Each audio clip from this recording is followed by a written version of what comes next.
नमस्कार. अडीचच्या बातमीपत्रात मी आशुतोष सावे आपलं स्वागत करतो. सुरुवातीला एक नजर ठळक बातम्यांवर.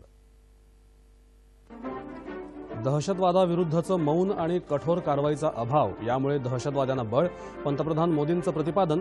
हार्ट ऑफ एशिया परिषदेचं झालं औपचारिक उद्घाटन. भारतानं दिलेल्या पारदर्शक आणि बिनशर्त पाठिंब्याबाबत अफगाणिस्तानचे राष्ट्राध्यक्ष अशरफ घनी यांनी मानले भारताचे आभार.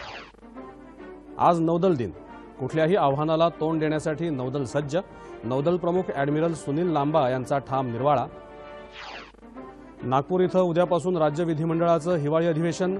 विमुद्रीकरण, शेतकऱ्यांच्या कर्जमाफीवरून अधिवेशन गाजण्याची शक्यता. विरोधी पक्षांची आज बैठक.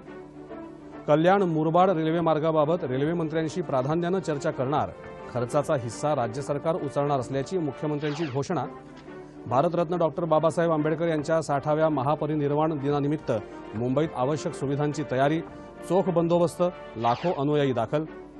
पाकिस्तानला नमवत भारतानं जिंकली बँकॉक इथं झालेली आशियाई महिला T20 क्रिकेट स्पर्धा. आणि नवी दिल्लीत दाट धुक्यामुळे 54 रेल्वेगाड्या उशिरानं तर 11 गाड्या रद्द. विमान वाहतुकीवरही परिणाम. आणि आता पाहूया सविस्तर वृत्त. अफगाणिस्तान आणि आजूबाजूच्या भागातील दहशतवादाविरुद्ध कारवाई न केल्यामुळे दहशतवाद्यांना अधिक बळ मिळू शकतं असं प्रतिपादन पंतप्रधान नरेंद्र मोदी यांनी केलं आहे. अमृतसर इथं हार्ट ऑफ एशिया परिषदेच्या औपचारिक उद्घाटन प्रसंगी ते आज बोलत होते. दहशतवाद तसंच बाहेरील शक्तींनी निर्माण केलेली अस्थिरता हा अफगाणिस्तानातल्या शांतता आणि स्थैर्याला मोठा धोका असल्याचं मोदी म्हणाले. अफगाणिस्तानला दिलेला बिनशर्त पाठिंबा यापुढेही कायम राहील असंही पंतप्रधानांनी स्पष्ट केलं.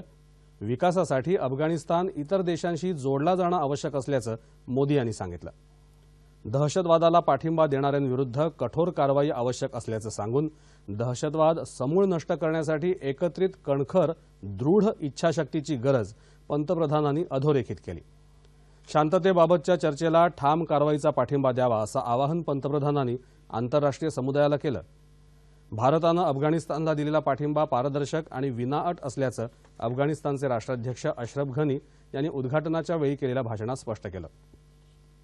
अफगाण जनतेच्या आयुष्यात सुधारणा घडवून आणणं हे भारताच्या पाठिंब्याचं मुख्य लक्ष्य आहे असं ते म्हणाले. भारत देत असलेल्या सततच्या पाठिंब्याबद्दल त्यांनी भारताचे आभार मानले. पंतप्रधान नरेंद्र मोदी यांनी या परिषदेला उपस्थित असलेल्या सर्व प्रतिनिधींची भेट घेतली. भारतीय शिष्टमंडळाचे नेते केंद्रीय वित्तमंत्री अरुण जेटली यांनी उपस्थित प्रतिनिधींचं स्वागत केलं. पाकिस्तानच्या पंतप्रधानांचे सुरक्षा सल्लागार सरताज अजीजही या परिषदेला उपस्थित आहेत. दरम्यान अमृतसर इथं सुरू असलेल्या 6व्या हार्ट ऑफ एशिया परिषदेच्या पार्श्वभूमीवर आज पंतप्रधान नरेंद्र मोदी आणि अफगाणिस्तानचे राष्ट्राध्यक्ष अशरफ घनी यांच्यात अनेक महत्त्वपूर्ण द्विपक्षीय मुद्द्यांवर चर्चा झाली. दोन्ही देशांदरम्यान व्यापाराला उत्तेजन देण्याबरोबरच लष्करी साहित्य पुरवण्यासंदर्भातही चर्चा झाली. भारत, चीन, रशिया आणि इराण आणि पाकिस्तानसह 14 देशांचे वरिष्ठ अधिकारी आणि या परिषदेला पाठिंबा देणाऱ्या 17 देशांचे प्रतिनिधी यांच्यात या परिषदेत विविध मुद्द्यांवर चर्चा होणार आहे. आज नौदल दिन. जागतिक पातळीवर भारताचं सागरी अधिपत्य पुन्हा अधोरेखित होत आहे. भारतीय नौदलानं आधुनिक तंत्रज्ञानाचा वापर करत कार्यक्षमता आणि परिणामकारकता वाढवली आहे. नौदल प्रमुख ॲडमिरल सुनील लांबा, लष्कर प्रमुख दलवीर सिंग सुहाग आणि हवाई दल प्रमुख एअर चीफ मार्शल अरूप राहा यांनी नौदल दिनानिमित्त अमर जवान ज्योत इथं आदरांजली वाहिली. भारताच्या सागरी सीमांच्या संरक्षणाची महत्त्वपूर्ण जबाबदारी समर्थपणे पेलणाऱ्या नौदलानं बंदरं तसंच सागरी मार्गानं होणारा व्यापार यांच्या संरक्षणाकडेही लक्ष केंद्रित केलं आहे. नौदल दिनानिमित्त आज अनेक कार्यक्रमांचं आयोजन करण्यात आलं आहे. राष्ट्रपती प्रणव मुखर्जी, पंतप्रधान नरेंद्र मोदी, संरक्षण मंत्री मनोहर पर्रिकर यांनी नौदल दिनानिमित्त शुभेच्छा दिल्या आहेत.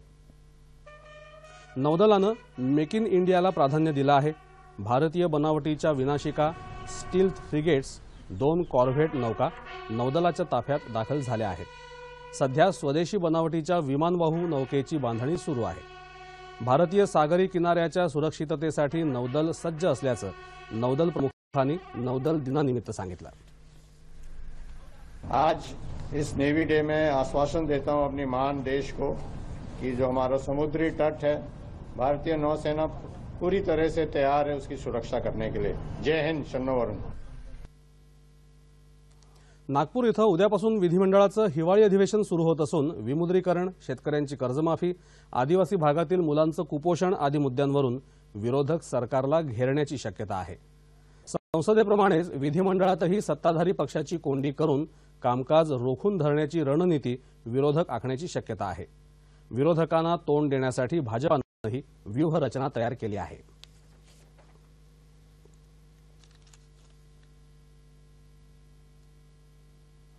नागपूर इथं उद्यापासून सुरू होणाऱ्या हिवाळी अधिवेशनाच्या पार्श्वभूमीवर विधान परिषदेतले विरोधी पक्षनेते धनंजय मुंडे यांच्या निवासस्थानी विरोधी पक्षांची बैठक सुरू आहे।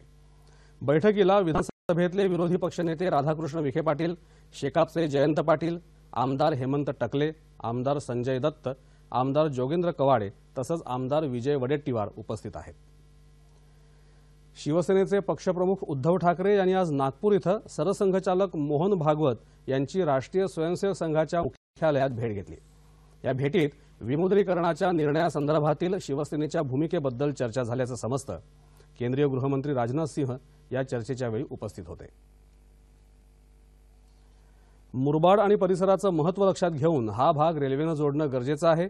त्यामुळे कल्याण नगर रेल्वे मार्गाबाबत रेल्वे मंत्री सुरेश प्रभू यांच्याशी चर्चा करणार असून यासाठी लागणाऱ्या खर्चात राज्य शासन आपला हिस्सा उचलणार असल्याचं मुख्यमंत्री देवेंद्र फडणवीस यांनी सांगितलं। ठाणे जिल्ह्यातल्या मुरबाड इथं महाराजस्व अभियानाअंतर्गत सुरू असलेल्या शासकीय योजनांची जत्रा या कार्यक्रमाचा समारोप काल मुख्यमंत्र्यांच्या उपस्थितीत झाला। त्यावेळी ते बोलत होते। महसूल विभागाच्या समाधान योजनेत राज्य सरकार 1 कोटी जनतेपर्यंत थेट पोहोचलं असून मुरबाडची ही शासकीय जत्रा अधिक नाविन्यपूर्ण असल्याचं मुख्यमंत्र्यांनी सांगितलं।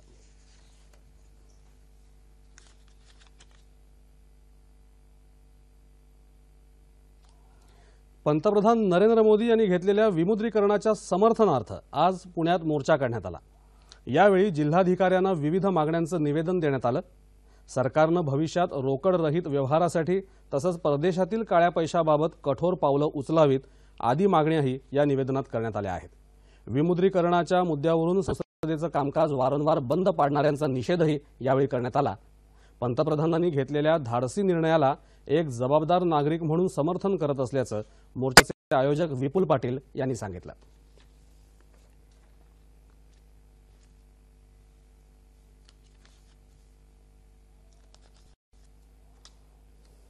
नोटबंदीचा जो भारत सरकारने जो निर्णय घेतलाय त्या निर्णयाच्या समर्थनार्थ हा मोर्चा काढतोय। विरोध दिसतोय, सपोर्ट दिसणंही गरजेचं आहे।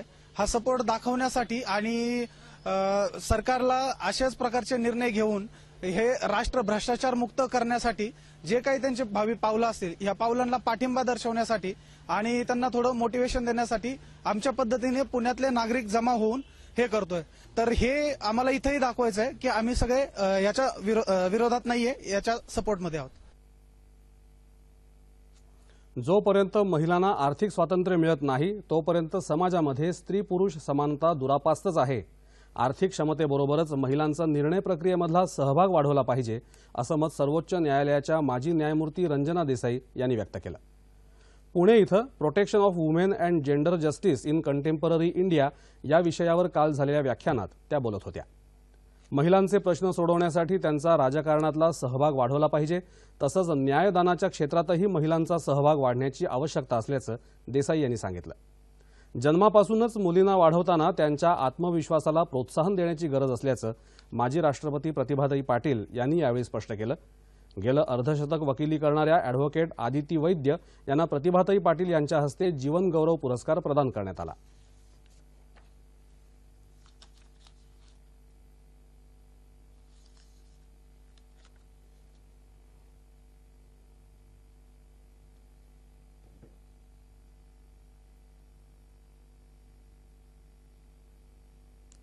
राज्यातल्या तरुणांसाठी कौशल्य विकासावर आधारित प्रशिक्षणावर भर देणं गरजेचं असून छोट्या रोजगार संधींना समाजात प्रतिष्ठा मिळवून देण्याचीही गरज आहे असं महसूल आणि मदत पुनर्वसन मंत्री चंद्रकांत पाटील यांनी सांगितलं। पुणे इथं महाराष्ट्र कौशल्य विकास केंद्राचं उद्घाटन काल पाटील यांच्या हस्ते झालं। त्यावेळी ते बोलत होते। कौशल्य विकासाचे प्रशिक्षण वर्ग ग्रामीण स्तरावरही सुरू करणं गरजेचं असल्याचं त्यांनी सांगितलं। ग्रामीण भागातल्या तरुणांना नवनवीन कौशल्य प्रशिक्षणाच्या संधी उपलब्ध करून दिल्यास हे युवक आर्थिकदृष्ट्या स्वतःच्या पायावर उभे राहू शकतील असंही पाटील म्हणाले। पूर्वीच्या सरकारनं पाणी अडवा पाणी जिरवा ही योजना प्रभावीपणे राबवली नसल्यामुळे राज्याचं पाणी मध्य प्रदेशात वाहून गेलं. त्यामुळे राज्याला दुष्काळाला सामोरं जावं लागलं अशी टीका भाजपाचे प्रदेशाध्यक्ष रावसाहेब दानवे यांनी केली आहे. सध्याचं सरकार जलयुक्त शिवार योजना प्रभावीपणे राबवत असून शेतात पडणारं पाणी शेतात अडवलं जात असल्यामुळे सर्वत्र मुबलक प्रमाणात पाणी उपलब्ध आहे असंही दानवे यांनी सांगितलं. पंडित दीनदयाळ उपाध्याय जन्मशताब्दी वर्षानिमित्त अकोल्यात आयोजित पश्चिम विदर्भातल्या कार्यकर्ता मेळाव्यात ते बोलत होते. युती करणं ही जनतेची मागणी असून भाजपा युतीसाठी प्रयत्नशील असल्याचं त्यांनी मेळाव्यानंतर आयोजित पत्रकार परिषदेत सांगितलं. यावेळी त्यांनी विरोधी पक्षाच्या नेत्यांवर टीका केली. शासनाच्या योजना गरिबांच्या कल्याणासाठी असून त्या जनतेपर्यंत पोहोचवण्याचं काम शासकीय यंत्रणेनं करावं असे निर्देश केंद्रीय संरक्षण राज्यमंत्री डॉक्टर सुभाष भामरे यांनी दिले. धुळे जिल्हा परिषदेच्या जिल्हा विकास आणि सनियंत्रण समितीच्या सभेत ते बोलत होते. शासनाच्या विविध योजनांचा लाभ जनतेला मिळावा यासाठी अधिकाऱ्यांनी लाभार्थ्यांपर्यंत गेलं पाहिजे. तसं झालं तर लाभार्थ्यांची संख्या वाढेल असं सांगत शासकीय योजनांची माहिती सर्वांपर्यंत पोहोचवण्यासाठी शिबिरांच्या माध्यमातून जनजागृती करावी अशी सूचनाही त्यांनी केली.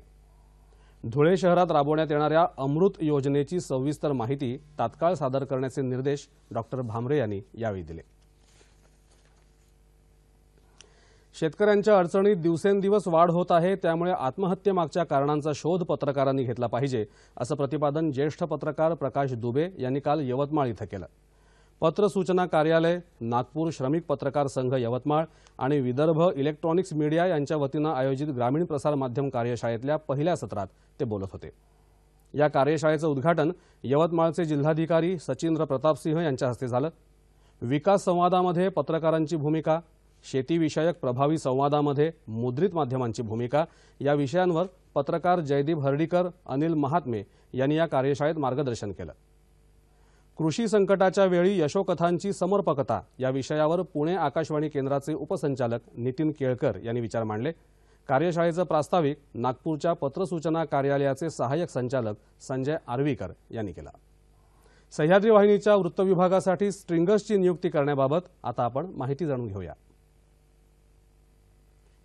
प्रसार भारती भारत लोकसेवा प्रसारक प्रादेशिक वृत्त विभाग दूरदर्शन केंद्र मुंबईकडून 36 जिल्ह्यांकरता स्ट्रिंगर्सचं पॅनल तयार करण्यासाठी अर्ज मागवण्यात येत आहेत. अर्ज 16 डिसेंबर 2016 संध्याकाळी 5 वाजेपर्यंत प्रादेशिक वृत्त विभाग दूरदर्शन केंद्र पीबी मार्ग वरळी मुंबई 30 या पत्त्यावर पोहोचतील अशा पद्धतीनं पाठवणं आवश्यक आहे. अर्ज आणि अधिक माहिती संकेतस्थळ www.ddkmumbai.org वर उपलब्ध. भ्रष्टाचार आणि लोकशाही व्यवस्था यांना राजकारण्यांइतकीच जनताही जबाबदार असते, कारण जनतेनं निवडून दिलेले लोकच लोकशाही व्यवस्थेचे भाग असतात. त्यामुळे सर्वसामान्यांनी जबाबदारीनं आपला मतदानाचा हक्क बजावला पाहिजे असं विधान परिषदेचे सभापती रामराजे नाईक निंबाळकर यांनी सांगितलं. पुण्यात आर्य चाणक्य महाराष्ट्र राज्य पुरस्कार प्रदान सोहळ्यात ते काल बोलत होते. सर्वसामान्यांच्या वेदना समजून घेणारे लोकप्रतिनिधी आणि प्रशासकीय अधिकारी हवे आहेत.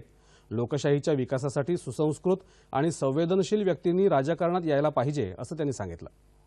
यावेळी ज्येष्ठ विधिज्ञ उज्ज्वल निकम, आमदार कपिल पाटील, सनदी अधिकारी डॉक्टर नितीन करीर, ज्येष्ठ संपादक देव किसन सारडा आणि उद्योजक प्रमोद चौधरी यांना विविध क्षेत्रातील योगदानाबद्दल आर्य चाणक्य पुरस्कार प्रदान करण्यात आला.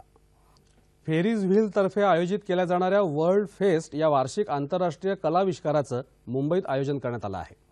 जगाच्या कानाकोपऱ्यातल्या 14 देशांमधून आलेले 100हून अधिक कलावंत या महोत्सवात संगीत, नृत्य, नाट्य आदी माध्यमातून आपली कला सादर करत आहेत. विविध देशातल्या खाद्य संस्कृतीचा आस्वादही या महोत्सवात घेता येणार आहे. आज महोत्सवाची सांगता होत असून एका कार्निव्हल परेडचंही आयोजन करण्यात आलं आहे.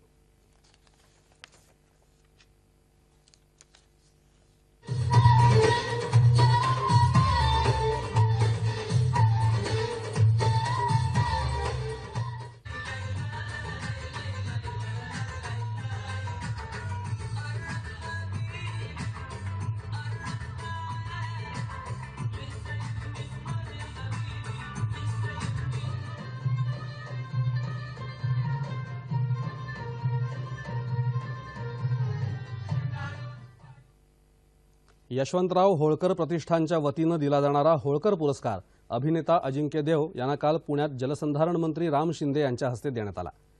एका शूरवीर राजाच्या नावानं पुरस्कार दिला जातोय. ही माझ्यासाठी अभिमानाची गोष्ट आहे. पुढील महिन्यात पुण्यश्लोक अहिल्याबाई होळकर यांच्या जीवनावर आधारित हिंदी मालिकेचं काम सुरू होत आहे आणि लवकरच ते दूरचित्रवाणीवरून दिसेल, अशी माहिती यावेळी अजिंक्य देव यांनी दिली.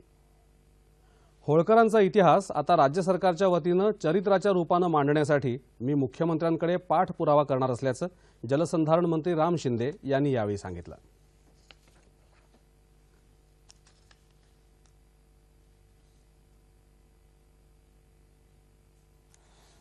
भारतरत्न डॉक्टर बाबासाहेब आंबेडकर यांच्या 60व्या महापरिनिर्वाण दिनानिमित्त देशभरातून त्यांचे लाखो अनुयायी मुंबईत दादर इथल्या चैत्यभूमीवर अभिवादन करण्यासाठी दाखल झाले आहेत. सुरक्षेच्या दृष्टिकोनातून चोख पोलीस बंदोबस्त ठेवण्यात आला आहे. डॉक्टर बाबासाहेब आंबेडकर महापरिनिर्वाण दिन समन्वय समितीनंही अनुयायांसाठी व्यवस्था केली आहे.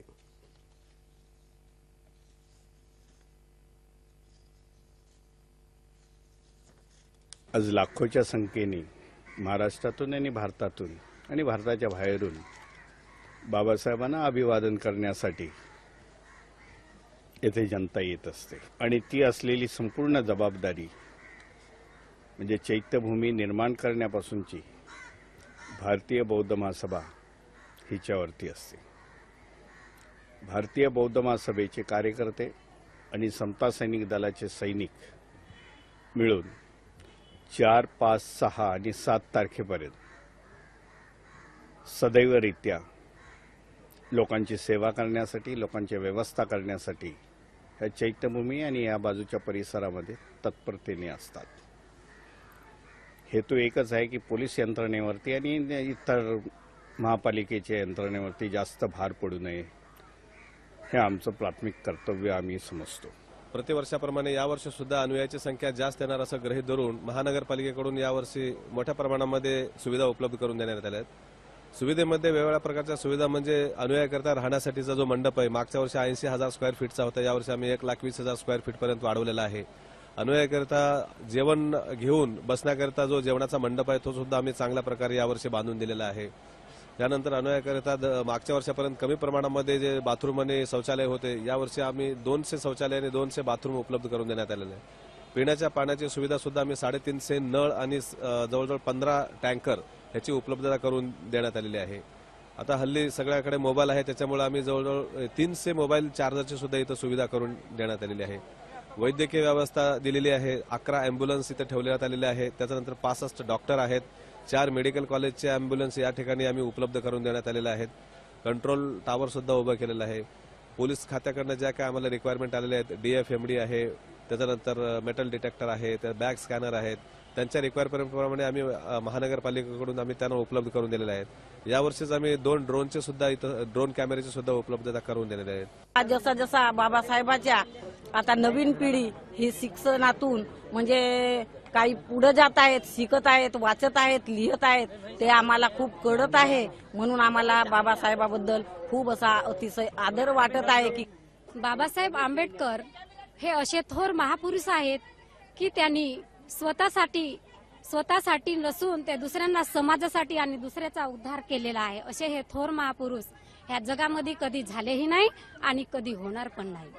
शिक्षण म्हणजे वाघींचं दूध आहे हे आम्हाला कळवून दिलेलं आहे आणि खरंच जो व्यक्ती शिक्षण घेईल तो खरंच गुरगुरल्याशिवाय राहणार नाही. मुंबई महानगरपालिकेच्या वतीनं वैद्यकीय सोयी सुविधा करण्यात आल्या आहेत.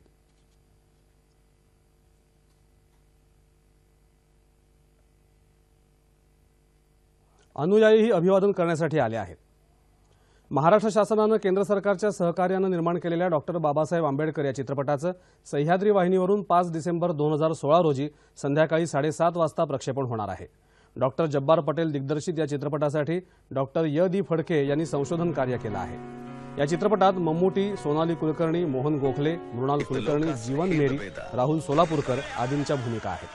तसंच डॉक्टर बाबासाहेब आंबेडकर यांना महापरिनिर्वाण दिनानिमित्त आदरांजली वाहण्याकरता चैत्यभूमीवर येणाऱ्या लाखो अनुयायांसाठी 5 डिसेंबरलाच दुपारी 3 वाजता आणि संध्याकाळी 6 वाजता डॉक्टर बाबासाहेब आंबेडकर चित्रपटाच्या 2 विशेष खेळांचं शिवाजी पार्क इथं आयोजन करण्यात आलं आहे. It is within my power to refuse to live under these humiliating conditions. Babasaheb आंबेडकरांचा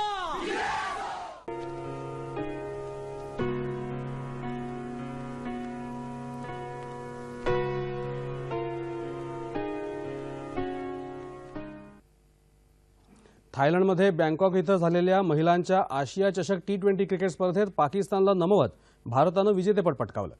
अंतिम सामन्यात आज भारतानं पाकिस्तानसमोर विजयासाठी 122 धावांचं आव्हान ठेवलं होतं. मात्र पाकिस्तानचा संघ 20 षटकात 6 बाद 104 धावाच करू शकला आणि भारतानं पाकिस्तानवर 17 धावांनी विजय मिळवला. आयशा जफरनं 15, जवेरिया खान हिनं 22 धावा केल्या. बिस्माह मारूफ हिनं सर्वाधिक 25 धावा केल्या. भारतातर्फे बिश्तनं 2 गडी बाद केले तर ए पाटील, झुलन गोस्वामी, एस पांडे आणि प्रीती बोसनं प्रत्येकी 1 गडी बाद केला. त्याआधी नाणेफेक जिंकून प्रथम फलंदाजी करताना भारतानं 20 षटकात 5 बाद 121 धावा केल्या. मिताली राजच्या 65 चेंडूत नाबाद 73 आणि झुलन गोस्वामीच्या 17 धावा वगळता इतरांना दुहेरी धावसंख्याही गाठता आली नाही. पाकिस्तानच्या अनाम अमीननं 24 धावात 2 तर सना मीर आणि सादिया युसुफनं प्रत्येकी 1 गडी बाद केला. 6 देशांच्या या स्पर्धेत साखळीतले सर्व 5 सामने जिंकून भारतानं 10 गुण मिळवत अंतिम फेरीत प्रवेश केला होता, तर पाकिस्ताननं 8 गुण मिळवून दुसरं स्थान पटकावलं होतं. साखळीमध्ये भारतानं पाकिस्तानला नमवलं होतं. हवामान. राजधानी नवी दिल्लीत दाट धुक्याची चादर कायम असून या धुक्यामुळे 54 रेल्वे गाड्या उशिरा धावत आहेत तर 11 गाड्या रद्द करण्यात आल्या आहेत. या धुक्याचा परिणाम विमान वाहतुकीवरही झाला असून 4 आंतरराष्ट्रीय आणि 5 देशांतर्गत विमानांचं उड्डाण उशिरानं होत आहे. येत्या 24 तासात दक्षिण कोकणात तुरळक ठिकाणी पाऊस पडण्याची शक्यता आहे. मध्य महाराष्ट्र, विदर्भ आणि मराठवाड्यात पाऊस पडण्याची शक्यताही हवामान विभागानं वर्तवली आहे. आणि शेवटी ठळक बातम्या पुन्हा एकदा. दहशतवादाविरुद्धचं मौन आणि कठोर कारवाईचा अभाव यामुळे दहशतवाद्यांना बळ. पंतप्रधान मोदींचं प्रतिपादन. हार्ट ऑफ एशिया परिषदेचं झालं औपचारिक उद्घाटन. भारतानं दिलेल्या पारदर्शक आणि बिनशर्त पाठिंब्याबाबत अफगाणिस्तानचे राष्ट्राध्यक्ष अशरफ घनी यांनी मानले भारताचे आभार. आज नौदल दिन. कुठल्याही आव्हानाला तोंड देण्यासाठी नौदल सज्ज. नौदल प्रमुख ॲडमिरल सुनील लांबा यांचा ठाम निर्वाळा. नागपूर इथं उद्यापासून राज्य विधिमंडळाचं हिवाळी अधिवेशन. विमुद्रीकरण, शेतकऱ्यांच्या कर्जमाफीवरून अधिवेशन गाजण्याची शक्यता. विरोधी पक्षांची आज बैठक. कल्याण मुरबाड रेल्वे मार्गाबाबत रेल्वे मंत्र्यांशी प्राधान्यानं चर्चा करणार. खर्चाचा हिस्सा राज्य सरकार उचलणार असल्याची मुख्यमंत्र्यांची घोषणा. भारतरत्न डॉक्टर बाबासाहेब आंबेडकर यांच्या 60व्या महापरिनिर्वाण दिनानिमित्त मुंबईत आवश्यक सुविधांची तयारी. चोख बंदोबस्त. लाखो अनुयायी दाखल. पाकिस्तानला नमवत भारतानं जिंकली बँकॉक इथं झालेली आशियाई महिला T20 क्रिकेट स्पर्धा. आणि नवी दिल्लीत दाट धुक्यामुळे 54 रेल्वेगाड्या उशिरानं तर 11 गाड्या रद्द. विमान वाहतुकीवरही परिणाम. याबरोबरच हे बातमीपत्र संपलं. पुन्हा भेटूया संध्याकाळी 7 वाजता सह्याद्री वाहिनीवर.